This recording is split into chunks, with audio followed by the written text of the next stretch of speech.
થાકી ગઈ છું બાપા. દવા પીને સુઈ જવા દે, હવે તો થાકી ગઈ શાંતિથી નહીં દુખાય.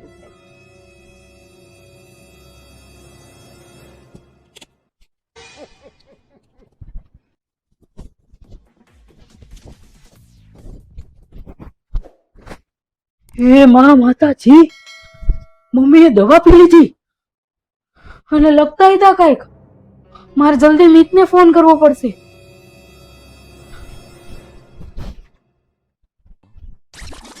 હલો મીત, મમ્મીએ દવા પી લીધી છે અને કઈક થઈ ગયું, જલ્દી આવો તમે ઘરે. હા, હું પપ્પાને ફોન કરું છું અને માસીને એમને ફોન કરી દઉં, જલ્દી તમે ઘરે આવો.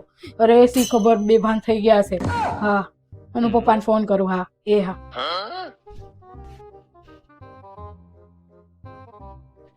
હલો, હા પપ્પા, મમ્મીએ દવા પી લીધી છે, કઈક થઈ ગયું છે, બેભાન થઈ ગયા છે, જલ્દી તમે આવો.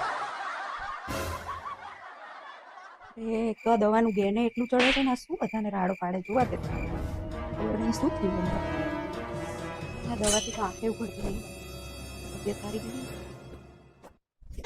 માસીને ફોન કરવા દેવા દે. હા હલો, હા માસી. હા હા યાર માસી, મમ્મીને કઈક થઈ ગયું છે, દવા પી લીધી છે મમ્મી. અને મમ્મી છે ને યાર ભાનમાં નથી, હુઈ ગયા છે, ઉઠતા જ નથી, બેભાન થઈ ગયા છે. હા જલ્દી તમે આવો. શું કરસ મમ્મી? શું બધાને ફોન કરસ? તમે તો બેભાન થઈ ગયા હતા, દવા પી લીધી ને તમે તો. ઓલી કઈક લખ્યું હતું ચિઠ્ઠીમાં. એ ડોબી એ તો છે ને, હું ભગવાનનું નામ લખતી હતી, મારી તબિયત સારી નહીં, મને ઉધરસ થઈ છે, માથું દુખે છે, તો એ દવા પીને મેં કીધું પી જવું ઘડીક શાંતિ. મને એમ કે તમે તો દવા પી લીધી. મેં તો પપ્પાને, મિતને બધાને ફોન કરી દીધા. હા બુદ્ધિ વગરની આવું ના હોય, તું તો આમ કોકને મારી નાખી સાચું પેલા. મેં 108 ને ફોન કરી દીધો.